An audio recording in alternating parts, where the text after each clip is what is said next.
What inspired you both to blend genres like reggae, funk, pop, and jazz for a Christmas EP?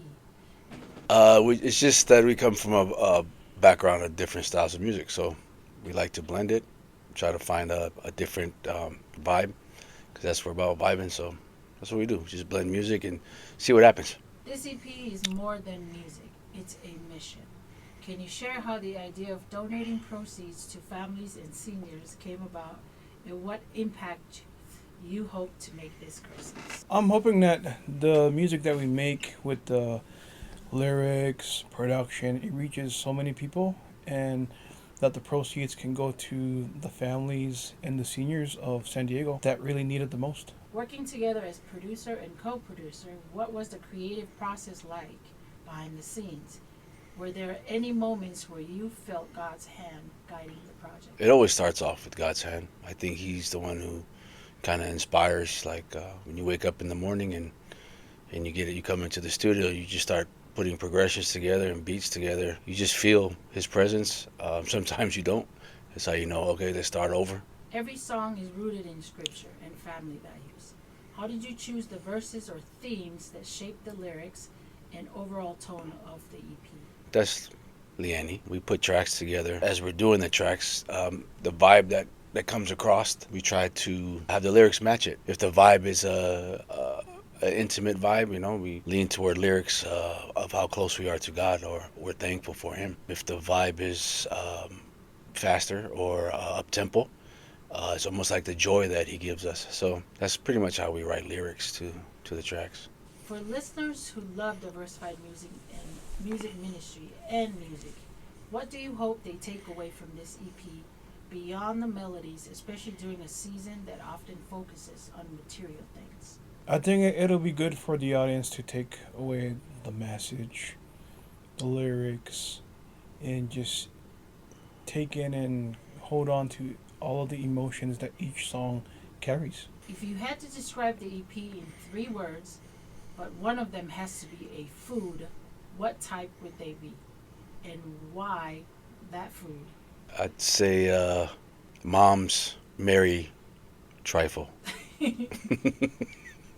My mom used to make this trifle as layers of cake and fruit and whipped cream and custard and banana, and kind of like our music. So we just layer different genres and styles and stack vocals and yeah, just layers. Which song on the EP gave you the biggest aha moment in the studio? Like, wow, this is going to bless people. And can you tell the story behind it?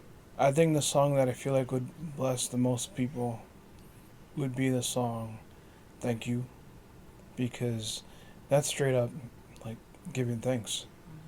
And it could mean anything like thank you for the food, thank you for the day, thank you for getting me through this challenge or this trial.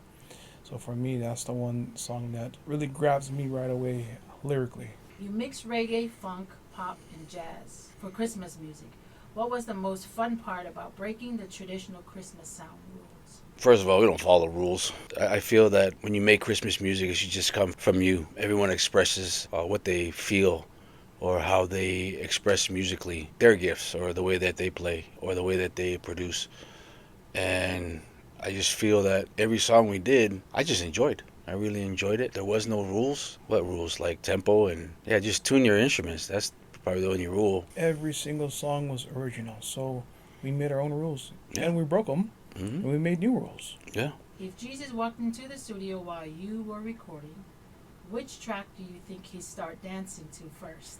Cradle to the cross. I'd say Born a King. Behind the scenes, who was the funniest person during recording sessions? And what's one hilarious moment that happened while making this EP? I would say the funniest person would probably be Leanne. She likes to add S's to a lot of her words. When she's tired, like her words would be backwards. She just makes up her own language, and that's funny all the time. It's just be speaking in tongues right there. Yeah, so it's. I think that's the funny parts of things. Yeah, Leanne was the funniest. I think a lot of the eating too. Like there's crumbs everywhere and cups everywhere and Coffee. coffee, and I think we have fun. We just have fun. What did you take away from the process of this EP, and how did God guide you through it? I think for me, there was a lot of life, just lifing at the same time outside of the studio. But when I came in here, life just turned off and the piece just turned on.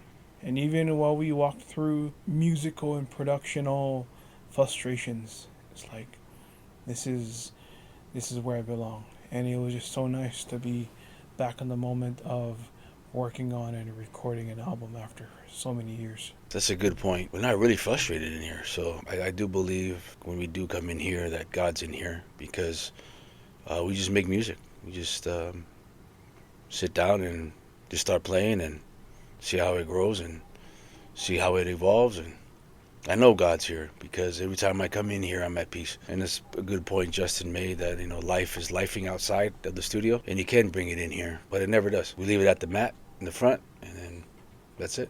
We're good.